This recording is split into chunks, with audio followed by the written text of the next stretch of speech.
People, welcome to Junkyard Theory, and tonight's guest is none other than the legendary Jim Plannette.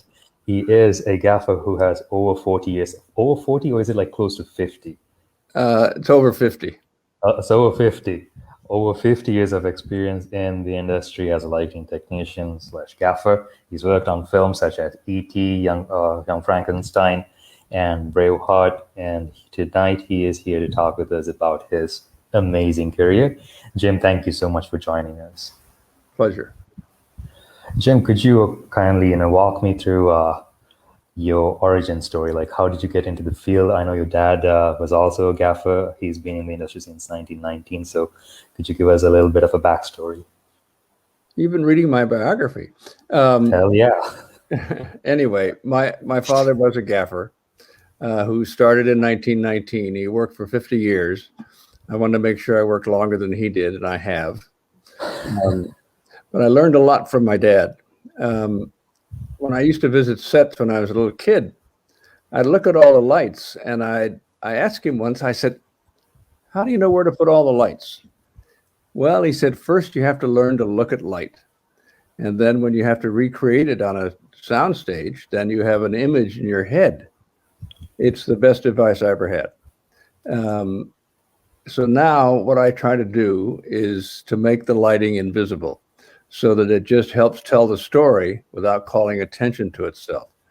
I think when people light with the idea of, "Hey, look at me," they take the audience out of the movie. And what you need to do is draw the audience into the story and into the movie.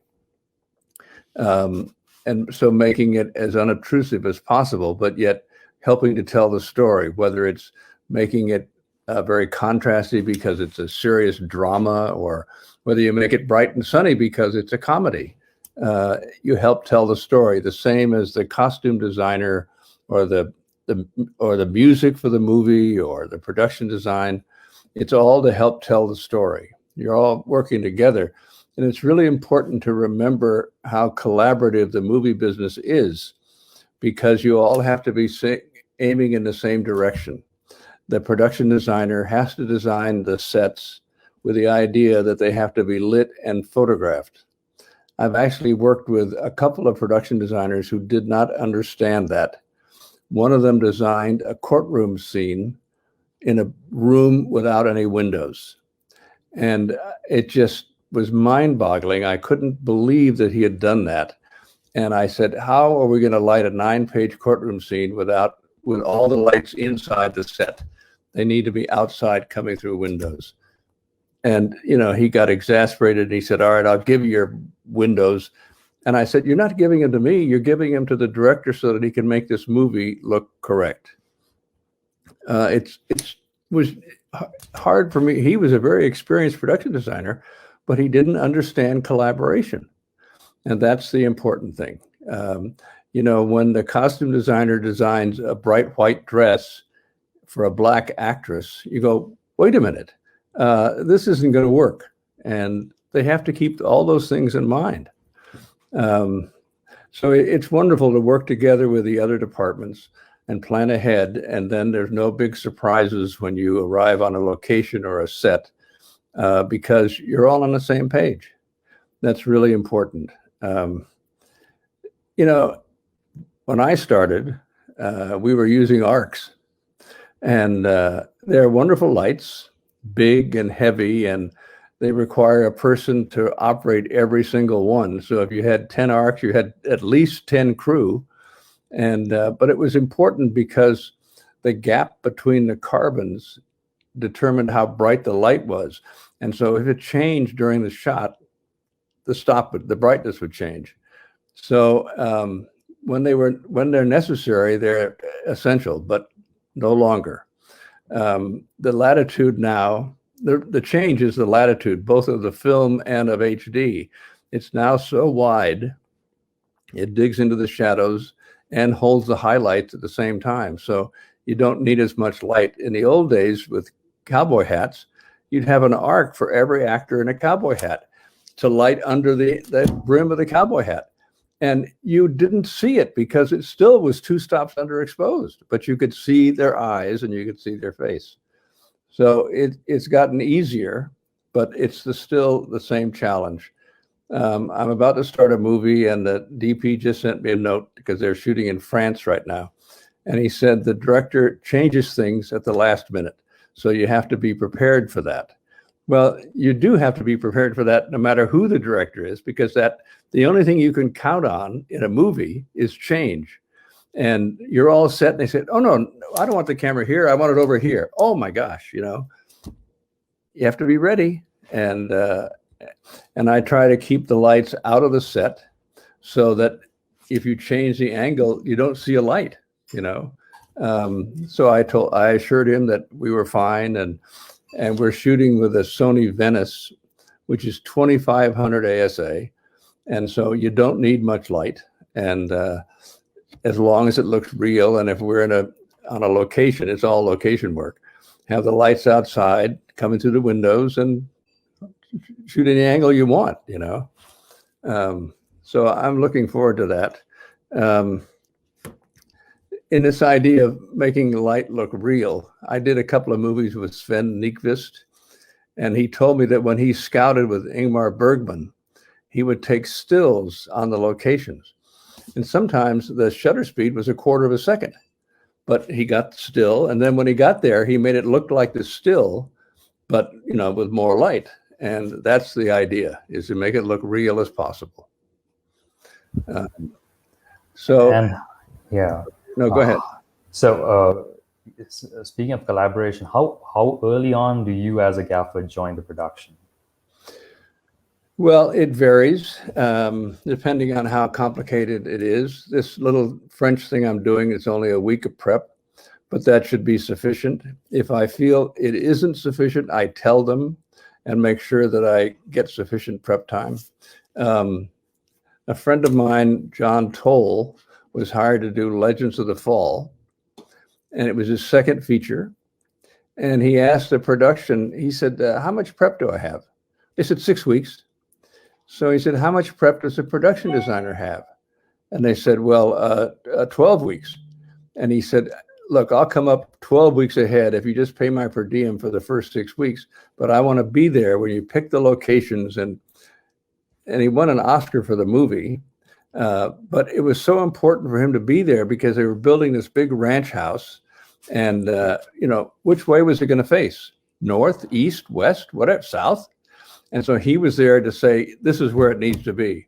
And the production designer said, okay, whatever you say. And so it worked out really well. And the director was interested in a good-looking movie. And the assistant director was as well.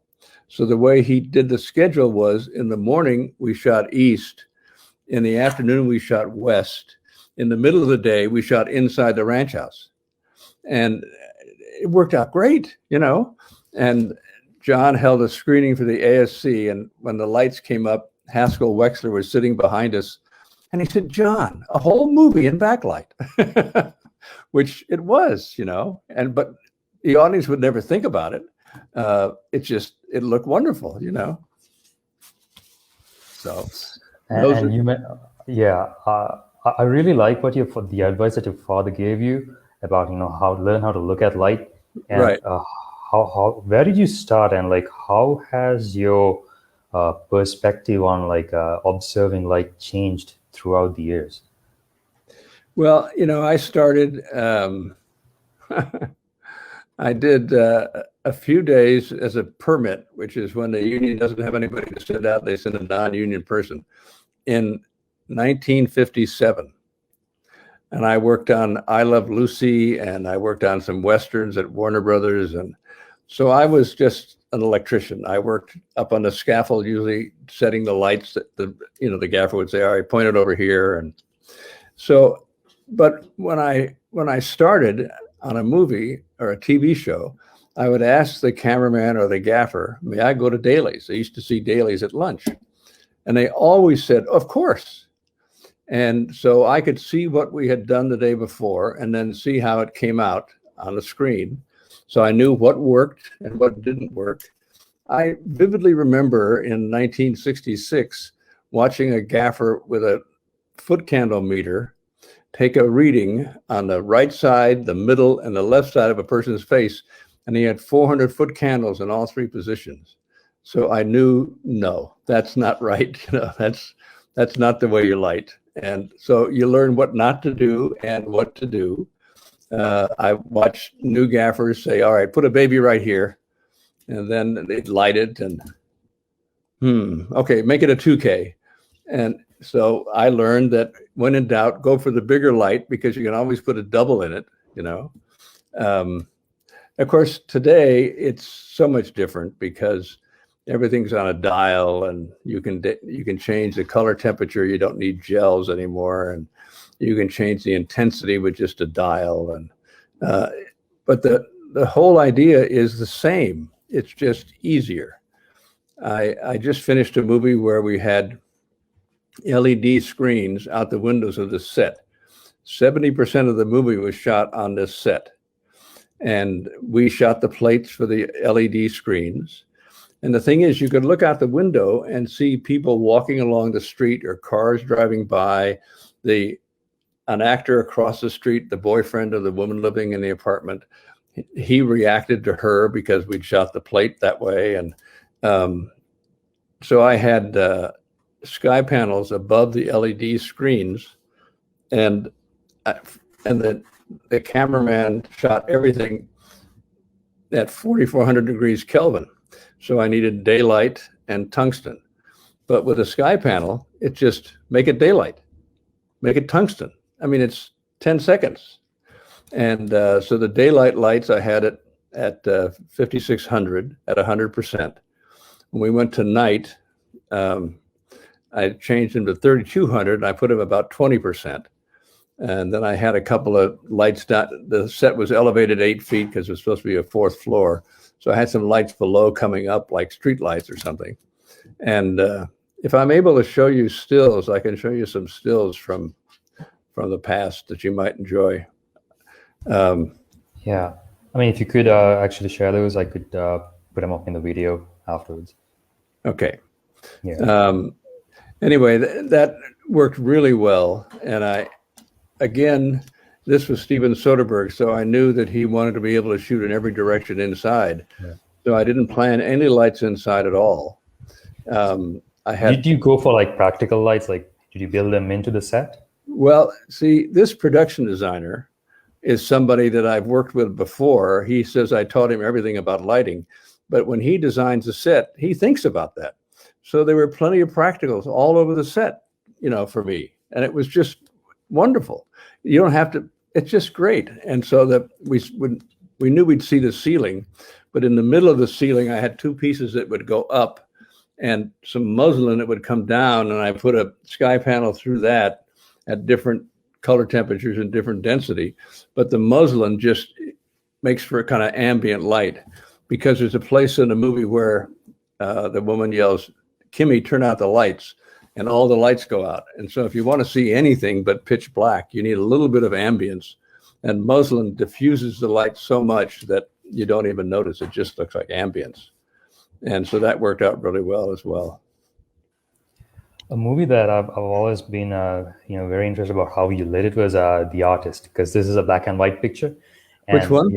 The Artist. Oh, The Artist. Yes, of course. Artist, yeah. Because the lighting for black and white versus lighting for color. What are the challenges, and how does stuff change on set? Well, I know that's kind of what people think. It wasn't that different. Number one, we shot color film because we wanted the 500 ASA, and then we just made it black and white, which is really simple because you scan it and out do it digitally. So we had 500 ASA, but we really wanted it to look like a 20s black and white movie, which is not film noir. And we watched a lot of movies, and they're pretty fully lit, and they have a certain kind of a softness to them. So we used a filter on the lenses. We used a glimmer glass, which is something you use to make women look beautiful, but it worked great for what we were going for too.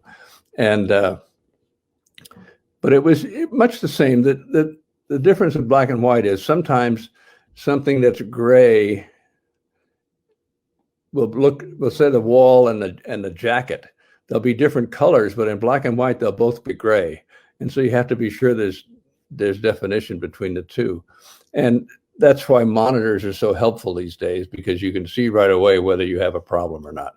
And the monitors were all set for black and white. So that part wasn't difficult.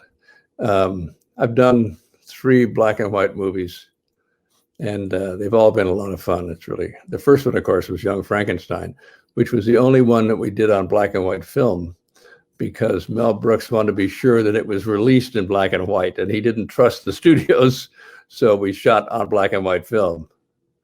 And I actually know of a movie shot to be black and white, and the studio decided to release it in color, and the director had no control over it. And they'd shot it as if it were black and white, and they used different colored lights and stuff because it didn't matter. It was black and white. When it came out in color, it did matter. So can't trust anybody. You can say that again. You've shot movies around the world, and something that I've always been, curious about is, like, how do you light for like a specific country? Because the lighting changes, like the country tone changes from one area of the world to the next. Like countries like Sri Lanka, we are closer to the equator, and our sunlight is like pretty harsh, whereas in the US it's kind of softer. So how do you guys work around this? Well, you're right, of course, but in the US we have every sort of light. I mean, we have northeast and southwest, and they're entirely different. And so when you're there, you are aware of what the contrast is, and of course monitors, they're so helpful. You look at the monitor and you go, oh my gosh, that doesn't look good. We got to add more fill, so quite often, like on Syriana, I worked in Dubai, and luckily we were there in November, so it was only 115. But so for day, quite often, you don't need to use lights. You use big 12 by 12 if you're shooting backlight. You have big 12 by 12 muslin bounces, and you just bounce the light back, and that's the fill. Sometimes you'll need to put a light into the bounce, so I'm always prepared to do that. But it just as long as you know where to put the lights, it isn't that difficult. It's when you can't. Let's see, how do I light this? That's the problem. And I'm assuming, you work very closely with the cinematographer, and how close, in order to achieve the director's vision, how do the two of you collaborate? Like, do you start off with the screenplay and then break it down, or what's your process? Like, I'm pretty sure it changes from production to production, but is there anything that's been a constant throughout every film that you've done? Well, the most important part is the prep. And when you're scouting these locations, you're talking with the director and the cameraman about what the plan is. What's the thought? How do you see this? Where do you anticipate the camera being? And again, you might get some definite answers, but then when you get to the location and they watch the first rehearsal, everything can change. I think storyboards are a waste of time and money, because I think the actors are who should tell you where the camera is going to go by what they do in the scene. And I think a director needs to let the actor do what they want to do for the first rehearsal. Because as much as you might think you know what they should do, they could surprise you with something else. And you go, oh, well, that's better than I thought. Let's do it that way. And that's important. That's their contribution. Again, collaborating. If you start telling an actor right away, oh, go do this or go to the window, they feel like puppets and they quit contributing. I did a movie with David Mamet, and the first day, the first rehearsal, he said, action, and the actors start. And he said, now, Gene, at this point, you go over to the window. And Gene Hackman stopped and he turned around and he said, why are we calling this a rehearsal if you're telling me what to do? And the assistant director said, okay, guys, take 10, get some coffee. We're going to have a meeting, you know. And it didn't change very much, but Hackman just resented that because what the director was saying is, you don't know what you're doing. I'm going to tell you. I don't care who Gene Hackman, certainly you don't tell what to do, but any actor, I think, let them show you what they have in mind first. And after they do that, they'll do anything you ask. But let them make a contribution, you know, right or wrong. Let them show you what they've got. I said that to another director and he agreed. Oh, yes, you're right, Jim. I'm going to do that. You're right. And I watched him for 12 weeks try to not tell him on the first rehearsal, and he never succeeded. He always said, oh, now you go to the sofa, you know. It's a shame. And some of the actors just quit contributing because of that. So, but anyway, as I was saying, it's prep. And so you talk about the style with the cameraman. And then when you actually get to shooting, while they're setting up the camera and the shot, I try to show him something. And so when that's all set, then he's got something to look at. And it might be, oh, yeah, that's great. Let's do that. Or, you know, maybe we should have a little bit less or make that a little bit softer. But then because the lights are in position, it's really simple to make those minor changes. But if you wait for him to tell you what to do, again, you're wasting time. And then, of course, then the gaffer's not contributing. So let the gaffer show you what he or she has in mind, and then go from there, you know. That way, you know, you feel as if you're contributing, not just following orders. Very true. What kind of lighting equipment do you use the most on film sets nowadays? Well, I use a collection of everything. I use Mole Richardson makes the most wonderful Fresnel lights, and I still use those. But then I use sky panels and light mats and LED strips, and so I use a mixture of everything. Recently, I used these new LED 20Ks that Mole Richardson's making and LED 10Ks, and they draw so little power that I ran them on a putt-putt generator.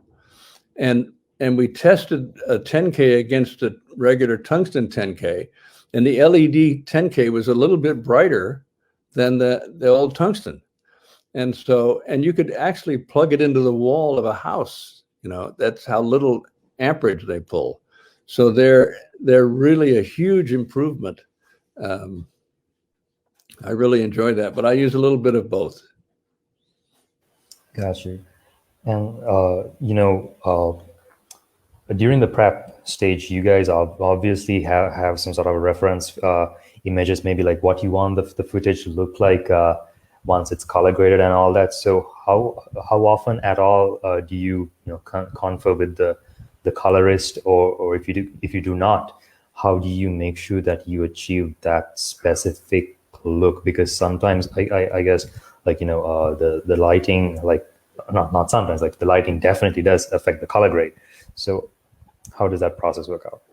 Well, usually I leave it to the cameraman because, you know, and we almost always agree on what it should be. Recently, I did a movie called Lansky about Meyer Lansky, and the DP was from Finland. And during the pandemic, he went back to Finland with his family. And so he wasn't here for the DI, so I did the DI. And I recommended the colorist to the director, who was Tim Stippen, a wonderful colorist.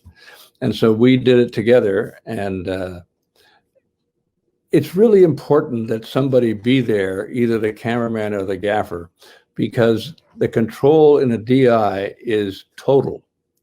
You know, if you can increase the fill light on a person's face by just that, only that part. And that could destroy the look you're going for, you know, if you're not there to say, no, we planned it to be that dark on that side of their face. So it's really important that the DP or the gaffer be there to make sure that the look you are going for remains, because if you're not there, they can just completely change the look of your film. So I trust the DP, and in this case, he trusted me, and he's pleased with the final look. And the movie didn't get much of a release, unfortunately. It's available VOD, Lansky. It's a beautifully shot movie, I think. And there's an actor at the end playing a CIA agent that looks a lot like me. So be sure to wait to the end. We'll be putting the name in the description, so be sure to check that out, guys. Very good. Yeah. And when it comes to certain movies and certain scenes, like you spoke about realism, but you often see these scenes where if you think back on it and you're like, that's not how it looks like. I mean, those lights do not necessarily exist in reality. That's not how things look. And is there anything, any sort of notion that lighting can be way too unrealistic for a scene, or is it more about like stylizing and setting the tone for that specific scene which you're shooting? It depends on the tone that you're going for, but generally, you see the lighting on me. This computer is not placed here accidentally. It's placed here because there's a window over here that is nice and soft. It's non-direct light. It's a nice half light, very soft. Also, I like to light people from the side of the camera to which they're looking. If they're looking camera left, the light ideally should come from camera left, so that the fill side is the one that determines the mood of the scene. And that's the one that the camera would see the most of. So if you're setting up by windows, you make sure that the camera's in a position so they're looking toward the window. It doesn't always work, but it's best when it does. And what about genre? Like, let's say you're about to shoot like a horror movie or something. How often do you guys go back and refer different movies and draw inspiration from what's already been done versus stepping into a whole new territory and doing something that's not traditionally done within the genre? Well, I don't think I've done that many horror movies, but certainly any other genre. Horror was just a placeholder.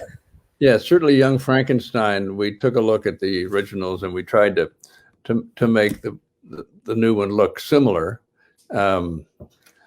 with strong direct light, and we still made Terry Garr look beautiful, of course, but that wasn't that difficult.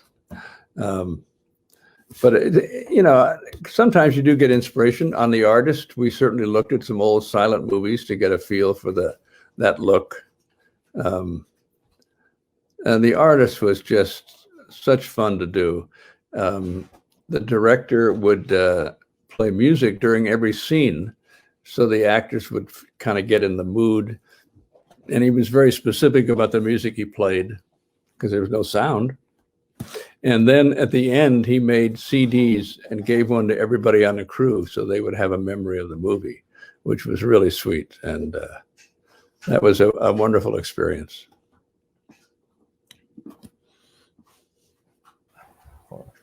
And movies like Braveheart and E.T. So big budget, high profile movies working with people like Mel Gibson and Spielberg. Like how have those movies changed your career? Well, E.T., which we did in 1981, was not a big budget movie.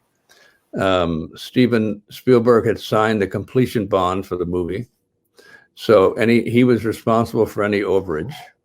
And if things kind of slowed down, he would say, "Come on, guys, hurry up. I'm going to lose my furniture," which was an exaggeration. But we did it in 55 days for $10.5 million, and we were all over the place. And And so, and the DP on that, it was his first feature. And so they wanted an experienced gaffer, and I was somewhat experienced then. And so we played good cop, bad cop. If we had to tell Steven something he wanted to hear, Alan would tell him. If it was something he didn't want to hear, I would tell him. And that worked out really well, of course. But again, most of us really knew that we were doing something special. It had a different title when we were shooting, just in order to hide what it was really about. It was called A Boy's Life.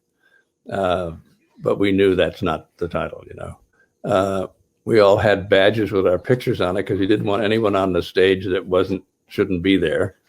But it was really great. We had a great time. And on Braveheart, that was John Toll's third movie. And he was not the type of cameraman then or now who would just shove the director aside and say, this is what we're going to do. He wanted Mel to end up with a movie that he wanted. And so he just waited for Mel, with some help from John, to figure out how to shoot it. And we shot 6 weeks in Scotland and 16 weeks in Ireland. In Scotland, it rained almost every day. And so we were kind of getting behind and over budget. And John said, we're going to get fired. We're going to get fired. Then one day driving to work, he said, I have good news and bad news. I said, well, what's the good news? We're not going to get fired. Well, what's the bad news? We got to finish the movie. We shot for 108 days, the longest schedule I ever had. And, but it was, again, a great experience. And Mel Gibson could kind of sense when people were getting tired or frustrated. And so he would pull some kind of a joke or say something really funny just to lighten up the atmosphere. And because of that, it was just as difficult as it was a pleasure. It really was. You know, with the movies that you've shot, like you guys started shooting on film and then, you know, eventually transitioned to digital. How do you think like lighting kind of, I know there's this debate, film versus digital. Some people still prefer film, others go digital, but as a gaffer, what do you prefer?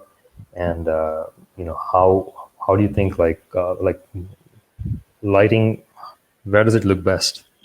Well, you know, even though I'm old, I prefer HD. Given the choice, 100% of the time, I would say HD. I did a really good movie that not a lot of people saw called Suffragette, about women seeking the right to vote in Great Britain in 1912 and 1913. And the cameraman was a young guy from Spain who I'd worked with before, named Edu Grau. And he wanted to shoot on film. And the producer said, no, we don't have the money for that. We got to shoot HD. So eventually they came to a compromise. We shot all the day stuff on film and the night stuff HD. And we did tests. And we shot 16 millimeter film, make it cheaper. In order to make the cut from film to HD seamless, we processed the 16 millimeter film a stop and a half. And that got rid of the grain and smoothed out the image. And now you watch the movie, you cannot tell which is film and which is HD. You really can't. And it's a really good looking movie, period picture, wonderful production design and costumes, and a great story with wonderful performances, Meryl Streep and Carey Mulligan and Helena Bonham Carter. And it's just, it's a really good movie that everybody that's seen it loved it, just not enough people saw it. It was released in the United States by Focus Features, and the producers were really happy about that. But then Focus Features just dropped it without much publicity or advertising, or really a shame. But anyway, we shot both film and HD, and there's no difference in the lighting. It just, especially now, because the latitude of both are much the same from shadow to highlight. And So I don't do it any differently. Gotcha. And do you use light meters pretty much all the time, or do you just go by eye? No, I do it by eye. In the beginning, with HD, I used a meter, and so what I do is within a scene, there's just one area that should be correct exposure. There are other areas that are over and other areas that are under. So I pick the one that should be correct, and that's where I do the meter reading. And so I would do that and say, okay, 2.8. So they'd put it on 2.8, and I'd go to the monitor and I'd say, all right, stop down. And so they'd end up stopping down at least 2/3 of a stop. So what's the use of a meter then? The meters, because the film was actually a little bit faster than they were saying. And so the meter wasn't accurate. So I don't use a meter. The only time I would use a meter sometimes is during prep. If we don't have a monitor, if we're just prepping pre-lighting without a monitor or something, I'll use a meter, but otherwise I don't. Gotcha. Have you ever shot anything day for night? And if you did, what was your technique for achieving that? I don't think I have actually, but I have strong feelings about it. It used to be when you shot day for night, you had to avoid the sky because you could never make a day sky look like a night sky. And so some of the old Westerns that do these huge wide shots day for night, and you knew right away it wasn't night. But now you can change the sky. Yeah. In the DI, it takes 2 minutes, and you go from a day sky to a night sky. So you don't have to worry about the sky. So what you do is you make sure that the sun is either a backlight or a 3/4 backlight. And then what you have to do though is you have to match the brightness if you're continuing that light. So you need big lights for day for night, even if you don't have to worry about the sky. So I would really like to do that sometime just to see what it's like, but I haven't. Have you also this particular film, The Adjustment Bureau? I'm pretty sure you guys had some crazy VFX shots and like maybe shooting on green screens. Is there anything that you specifically try to keep in mind when you are lighting a green screen or a blue screen scene, or how does that work out? On the Adjustment Bureau, I don't think we did any green screen at all. Nothing at all? I don't think so. Gotcha. Okay. Pretty sure. I mean, we were up on top of this building with, the Radio City Music Hall. We were on top looking at the Empire State Building and some wonderful things, but no green screen. Okay. I'm not a big fan of green screen because the actors can't relate to what's there. We did some green screen on Ocean's 13, I think. 13. Yeah, 13. But you just, and visual effects people are all different. When you're going to do green screen, I say, how bright do you want the green screen to be? And sometimes they say, well, it needs to be a stop brighter than your stop, or a stop darker than your stop, or the same as your stop, which is correct. And it's personal taste on the part of the VFX producer. So I've done some, and now it's even easier than it was because of the control of the lights we have. But and on Ocean's 13, we had some translight backings out the windows that we had shot the plates for. And when they were being printed at Warner Brothers, I had them printed slightly out of focus. So they would look farther away. They're only 15 feet away from the set, but they look like they're 100 feet away from the set because they're slightly out of focus. And if you see the movie, you'll never for a second imagine that's not reality out the window. It worked really, really well. Working with Soderbergh, I guess, must be quite an experience, right? Because he pretty much changes his approach from movie to movie. Like he's been on the studio side of things, and now he's shooting with iPhones. So I certainly haven't worked with him with an iPhone, but this movie I just finished with him, he's been shooting with a Red since he did Che, and he's used different models of the Red, but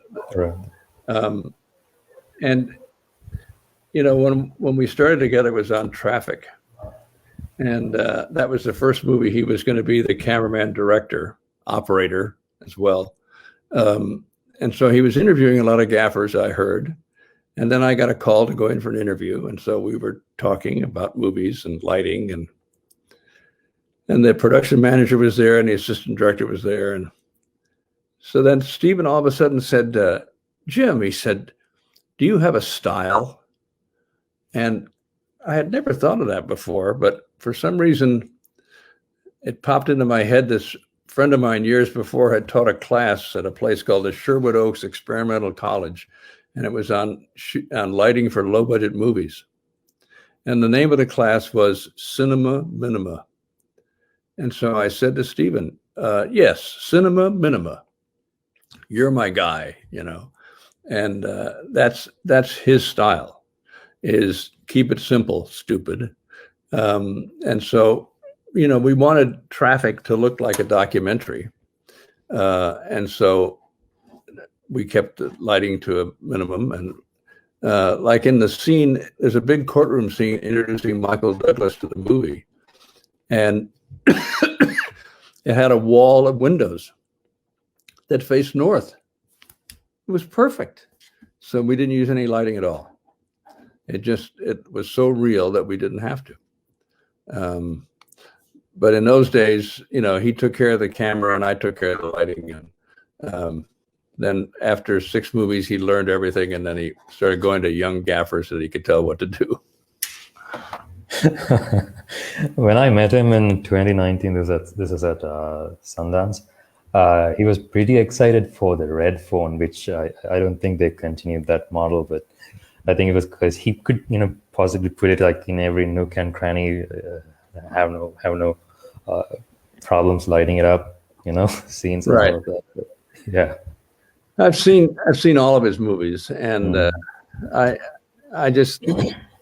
understand now why he's not using the phone anymore. It's you know, it has its pluses, but it's got a lot of minuses too. So true. High Flying Bird certainly kind of showed some of those drawbacks when it comes to lighting, but the story was pretty.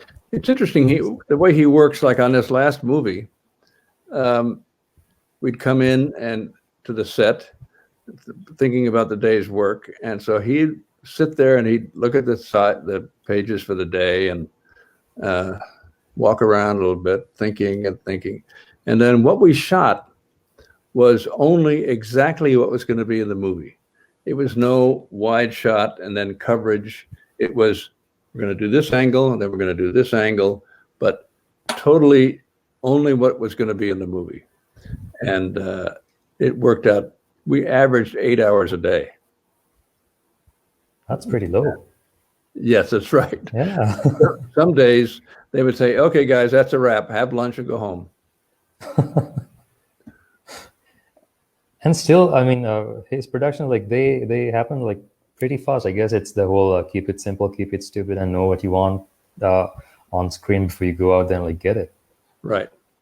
I read years ago a memoir of John Huston, and in the memoir he said, I don't go to the editing room after the movie because the way I shoot it, there's only one way to put it together. And in those days, that was important because sometimes the studio would just completely recut your film. But if he didn't shoot anything extra, there's nothing else they could do except cut it the way he shot it. That's what Stephen does too. Gotcha. Do you guys, I mean, work according to shot list and like setups, camera setups, and I'm sorry, not camera setups and lighting setups. So how many do you as a gaffer like average? But how much would you like to do? I'm sure it depends on the production, but ideally. That's not something I think about at all. Hmm. I don't. I think, and it depends on how complicated the setups are. And I guess if you're doing 20 setups a day, I guess that might be all right. But I never think about that. But and if you are working with someone like Steven, it kind of like I don't know if you have like a set number of setups either, because you shoot what's gonna end up in the movie. So I guess you guys like change things up pretty fast. Right. Yeah. So anyway, the movie that we did recently is called Kimi, Kimi, and it stands for a machine like a Siri, where the woman who works for the company will say, Kimi, and this little machine lights up and says, I'm here, turn on the TV. Boom, the TV comes on, And so it was really a fun project, and it's a good script. Zoe Kravitz plays Angela, the woman who works for Kimi, and she's agoraphobic, and it's during the pandemic, so she's really inside her apartment. That's why so much is shot there. But then something happens that forces her to go outside, and that's a big deal for her. Gotcha. But it's so important she's willing to do it. So and Zoe Kravitz is just a wonderful actress who can, but so many of the scenes she's just by herself, and yet what she's thinking and what she's feeling by just looking in her eyes. It's really good. I hope you have a chance to see it. It should be out, sure, I think, by the end of the year. Looking forward to that. I had a question regarding action scenes and how you guys light that stuff, because action takes quite a lot of time to cover. So do you go for practicals, or do you have various setups? Well, it all depends on the environment that the action is taking place in. What I would think you would do in that situation is, again, make the lighting as simple as possible and as out of the way as possible, because the camera may be looking somewhere that you hadn't anticipated. So if it's a big night exterior, maybe you have a light on a condor, but it's behind a building and up high enough that they'll never see it. And anyway, again, just making it as simple as possible so they can look in every direction without getting into trouble. Gotcha. And today at night in a city, there's enough light. And so you may want to add some light at the very background to give some depth. And you may want to put a little bit of light in the foreground to help the actors. But in the middle, it's done. You don't have to worry about that. I just did a kind of a workshop at AFI, and it was about night lighting. And so we had this big AFI building that we lit at night. And I used this LED 20K in a condor, and I put a half triple on one side, and it lit this building. And then I used a 10K bounce near the camera. And I just had some babies inside the building coming out the windows and the doors and stuff. And I didn't want to use a bunch of gel on the little babies. And so I made the 20K and the 10K bounce 4,000 Kelvin. We were shooting on film. I don't know why, but the instructor wanted to shoot on film, but we had 500 ASA film. So we shot a gray card at 4,000 Kelvin.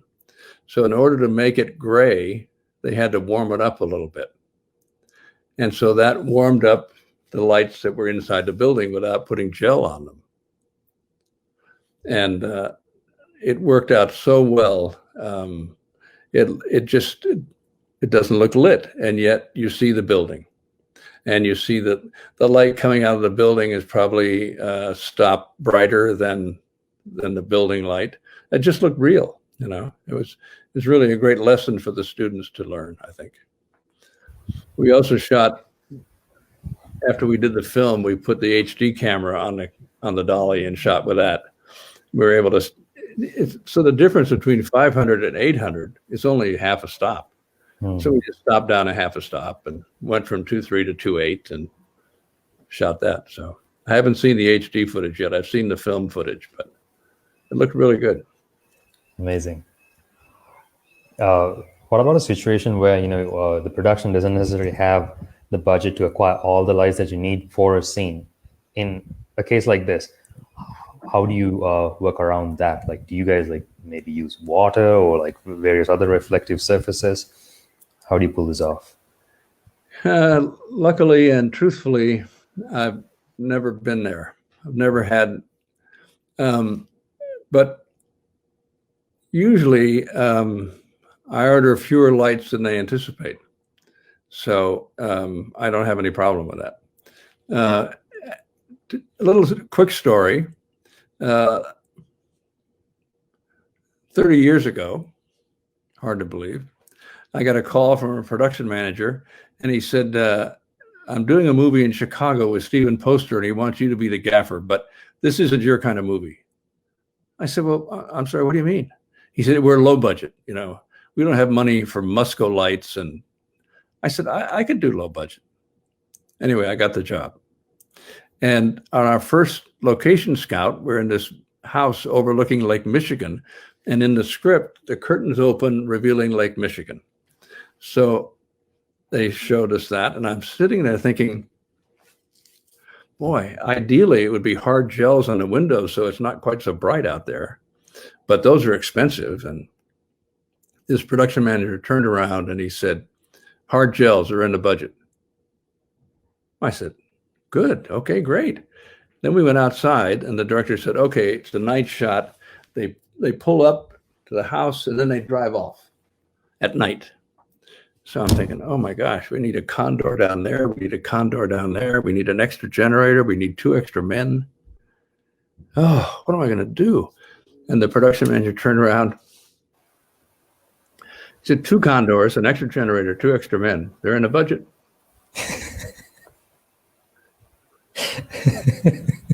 So the important thing is for the people that are making the budget to know how to make a movie. And as hard as it may be to believe, sometimes those people don't know how to make a movie. And you run into trouble when something that should be in the budget isn't in the budget. And then, oh no, that's not in the budget. Well, it should be in the budget. You read the script, didn't you? So luckily, I haven't run into too many of those people. Some, but not too many. And, now with 40 and 50 years experience, they listen to me. And also, they also know that I don't order anything that I don't definitely need. And so when I ask for something, they know I need it. On this last movie, when I signed on, they said, okay, we have you, a best boy, and 5 crew, and a rigging crew. So I said, well, number one, I don't need 5 crew. I only need 3. And I don't need a rigging crew. Oh, okay. So then whatever I asked for, I got, because they knew I wouldn't ask for it if I didn't really need it. I don't order things just in case, And they all know that. So I don't have any trouble like that.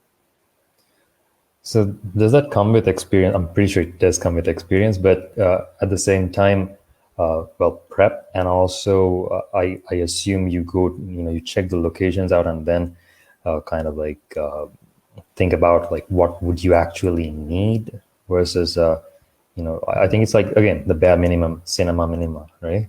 Right. No, for sure. I was doing a movie and we had a big night shot, and so we had a rigging crew, which we needed,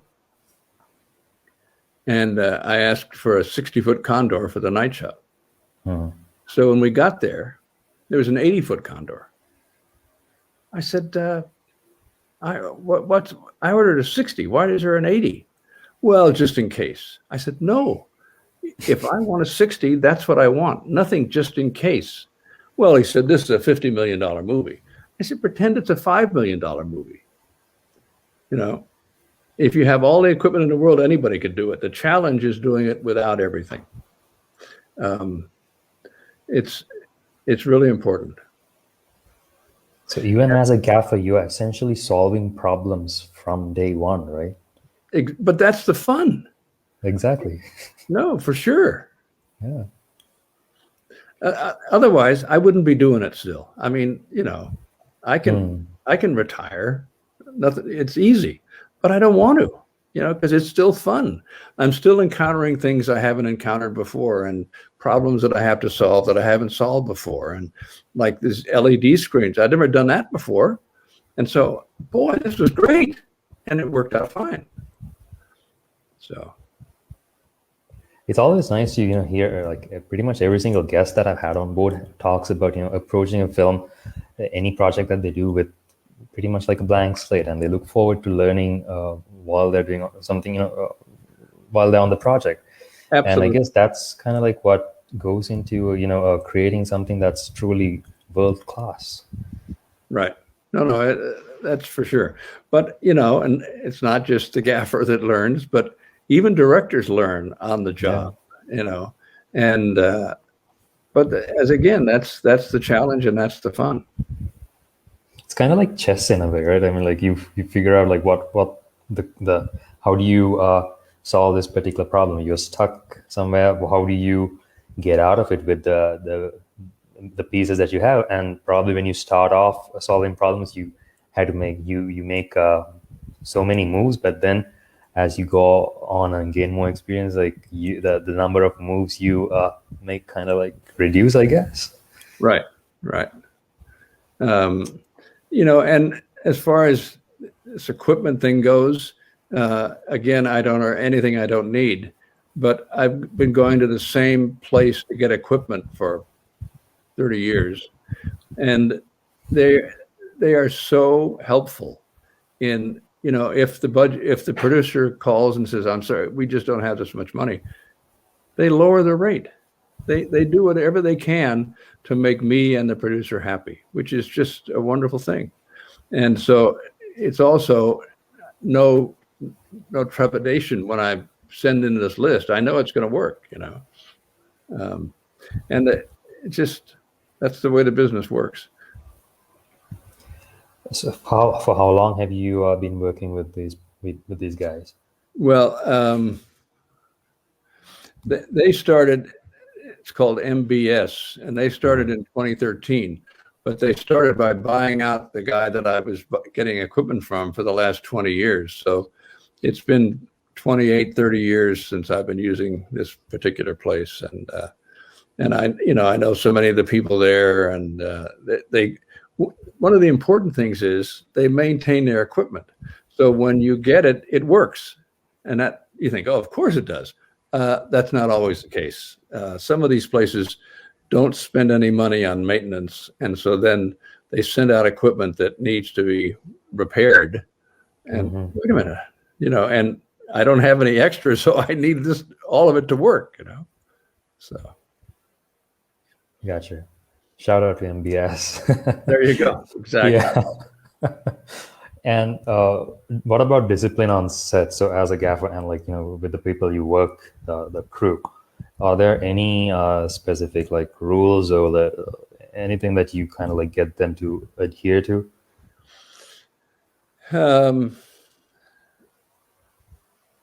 I guess, and the thing is, I work around in so many different places that sometimes I'll have a perfect crew, and then I'll go off to Britain or Dubai or something. When I come back, do another movie, that crew is busy because they can't just sit around waiting for me to come back, But I've been really lucky in getting crews. The most important thing is to pay attention. This AFI class, I think if I were teaching at AFI, the first thing I would do is have everybody turn in their phone before the class starts and pick it up after the class is over, because people get so distracted by their phones. So my crew pays attention and they're polite. And in 1976, I had a woman on my crew on a movie called The Cheap Detective. And every time I turned to ask for something, she was there. I said, I need a baby. I need a 2K. And then I looked over and the 4 guys on the crew were huddled. And I said, what's going on? And they said, you know, she gets to do everything. I said, it's really simple. If you're there when I turn to ask for something, you'll get to do it. But she's always there and you're not. So if anybody leaves, it's going to be you and not her.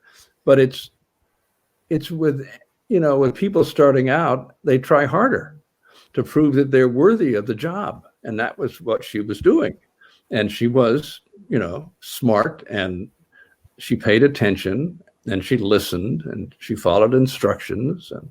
And so that's the thing, you know. And Yeah.